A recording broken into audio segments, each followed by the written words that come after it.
Put your hands into the water. Let your mouth go sick and dry. Put your life into your death now. Welcome back to the channel, everyone. Today we have a lot to discuss. We have some leaks, we have news updates, we have people on Twitter being upset, Arslan, Ash, John Dean. We have a lot here to talk about. Tekken Bloodline. This video is going to be jam-packed with information. Before I get into that, I do want to say, if you're new to the channel, or if you watch but you're not subscribed, please consider subscribing to the channel. I'm trying to reach 4K. A lot of people has been subscribing recently, and it does help the channel. I appreciate everyone who has, but hit that subscribe button. Thank you. Now, the first thing that I want to talk about, I have a comment here. This was left on the video where I was talking about, will Tekken 8 be announced at EVO 2022? Should Harada crush Street Fighter 6? Crush in quotes, because Harada said that he doesn't want to. And a portion of that video, I was talking about how Bandai Namco is bigger than Capcom. Bro, Namco is not bigger than Capcom at all. Capcom paved the way. Stop saying stupid shit. Now, this comment is right and wrong. They're right because Capcom definitely paved the way. Street Fighter, Resident Evil, a lot of the games that Capcom put out paved the way. But you can say the same about Bandai Namco. But a quick Google search on this topic of how big Namco actually is. As of March 2022, it's the third largest video game company in Japan in terms of revenue after Sony and Nintendo. Ahead of Sega, Square Enix, Nexon, Capcom, and Konami. That just shows how different Bandai Namco is. The first thing that I want to talk about here is from Arslan Ash. He posted this big long block of text. Tekken rules are unbelievable, and I just don't get it. Let's say someone wins EVO and 2 other master events and has the highest points in the world. Why do they need to compete in regional finals then? What's the point if they're already at the top of the leaderboard globally and have a straight shot to world finals? If they lose regional finals, what then? Are they out? Will they be playing LCQ while still being the best in the region when it comes to points? I don't understand. And also, we don't even know if the regional finals are going to be offline or online. If online players aren't able to play offline and vice versa, then what happens? Seems like the rules are really messy and it needs to be changed. As of yet, there is no response from Bandai Namco. Who knows if they don't respond to anything. So who knows if they'll actually respond. But typically when Arslan tweets out something like this, it gets their attention. Also, you have Anakin responding to this too, saying agreed. So there's several different types of regional finals formats. So not all regionals are created equal, LOL. And really hope that these finals are at least offline. Imagine if it weren't. I'm also hearing that hella online dojos are still purposefully boosting numbers. Doing a combination of online and offline was a bad idea. I get they want that online community to still be there. There's a lot of players who play online who doesn't compete offline, but at the same time, I just think they should have scrapped that. The Tekken World Tour should be exclusively offline. If you want to be a part of it, show up to the event. And then also, I agree with them saying if you're at the top or if you're top 5 points in the world, you shouldn't have to do anything else. You proved that you should be in the finals. It seems like what they're trying to do with the regionals is guarantee top players will be there. They don't want Arslan, Nee, and let's say Anakin to just be taking the top 3 spots and then don't compete in anything for the rest of the year. Because that is what people want to see. We want to see Arslan versus Nee versus JDCR versus Anakin. But if they're at the top, they don't have to compete anymore. So I can see why the tournament is structured the way that it is, but it doesn't favor the people who's winning. Moving on, the next topic that I want to talk about. This is the most controversial comment left on the Reddit post for the Tekken Bloodline cover image. Will Negan also be included? Someone says he's a Walking Dead character. Mr. Sparky responds and says, I just played as Negan in Tekken. He's a Tekken character. I don't know if Mr. Sparky is trolling or if they're serious, but this is hilarious. And I wonder too, how would the community actually feels? Of course, season 1 is going to be focusing on Tekken 3, but what if we get 4 or 5 seasons down the road and we catch up to Tekken 7? Would people want to see characters like Negan, Noctis, Geese Howard, Akuma in the tournament? I think that would be really cool to get the characters that we got in Tekken 7 to be actual characters in the universe. I think that would be so cool, but I can see if the community is upset about Leroy and Fang being in there, I can see the whole community exploding if Negan stepped foot in Tekken Bloodline.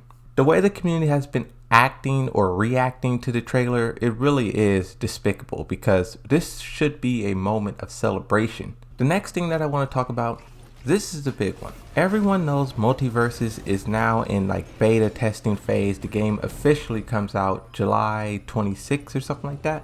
But right now, it costs $255 to unlock everything in MultiVersus. A large number of skins and other extras can only be bought with real money. And you have a breakdown of how much Gleam coins or whatever costs.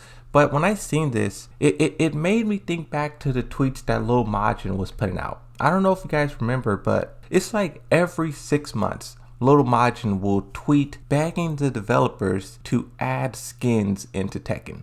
And it's like, if they do that in Tekken 8, this is going to be the price. This is why I'm against skins and paid cosmetics being in games, because the price that they're set is unrealistic. $20 a piece. And we have to be very, very careful with skins in fighting games because MultiVersus is testing the waters. But I don't know if you guys ever heard of a game called Fortnite, but Fortnite was the one that started all this. They were the ones who started the battle pass and tested the waters. And once all the other shooting games saw how profitable it was, they all done it. And it's going to be the same thing with MultiVersus. This is going to make them a lot of money. And you have to wonder, will Street Fighter 6 announce a battle pass with skins? And then Tekken 8 does it, Mortal Kombat 12 does it. And now all these fighting games is selling us overpriced skins. Stuff we normally would get for free, it's now behind a paywall. We have to be careful with this because it's going to come at a price. Now, also talking about MultiVersus, there's a lot of leaks happening. I really don't want to go too much into detail, but you have Pickle Rick, LeBron, you have Martian the Manhunter. You have a lot of things leaking about the game. I have 2 more topics that I want to get to. The first one, this is just a small update. I said in the past video that John Ding was a free agent. He was no longer with UIU, but now he's picked up by a new Korean organization. It's really good to see that he found another sponsor so quickly, and I'm eager to see what kind of motivation that gives him going into EVO. The final thing that I want to talk about is Jin's voice actor. A lot of people were wondering, will Tekken Bloodline be only in English or will it in fact get a Japanese version? And it will. We have a tweet here. In addition, this trailer video and Japanese dubbed cast have also been lifted. The gorgeous cast is, and then it shows. Before I talk about who is in here, I have to do a little bit of background. I'm pretty sure all of you guys seen Jin's voice is better in Tekken Bloodline than Tekken 7. The video that I uploaded. Sometimes I'll upload a video that I don't even think is true. I'll just do it because I know the community will be upset. And uploading videos like these is kind of me trolling. It's kind of me just memeing. And it's so funny. Some people can tell and some people cannot tell when I'm trolling or memeing. In this 10-second video that I uploaded, a lot of people, this actually made me happy. A lot of people showed up in the comment section and was defending the voice actor from Tekken, Jin's voice actor. And this made me happy because usually voice actors doesn't get credit. Voice actors usually go unnamed, unknown, and the fact that the Tekken community knows the name of Jin voice actor and was also defending it, upholding it, this made me really happy to see. And the only reason I found this tweet is because everyone was spamming the name. I don't even know how to pronounce it.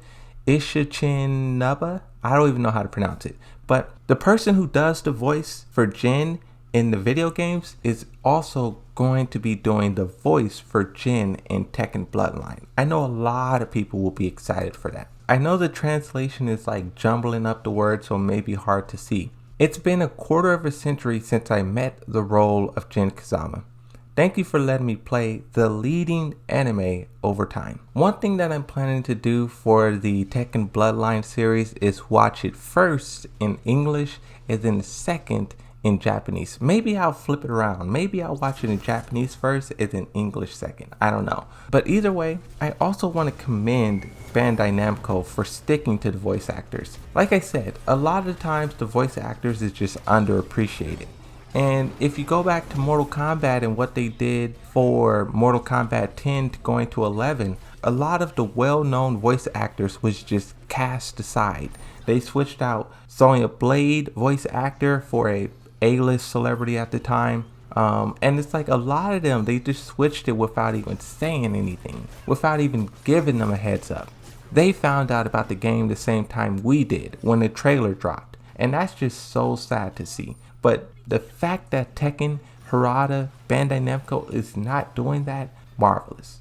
Marvelous. That's another reason to be proud of what Tekken Bloodline is. True to the story, expanding on the lore of Tekken 3, adding new characters to innovate and make that story more engaging than what it is. But I think that's going to be it for this one.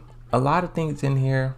I just wanted to quickly go through all of these because none of these on their own make up their own video, but all together it gives us a better idea of just what's coming very soon, basically, right? MultiVersus, leaks, Tekken Bloodline, Arslan Ash, World Tour, skins, voice actors. Thanks again for everyone who's been subscribing, liking, all of the super chat donations. Marvelous. Thank you guys for that. But I'll see you next time. Thanks for watching. Hopefully you enjoyed this video. Bye bye.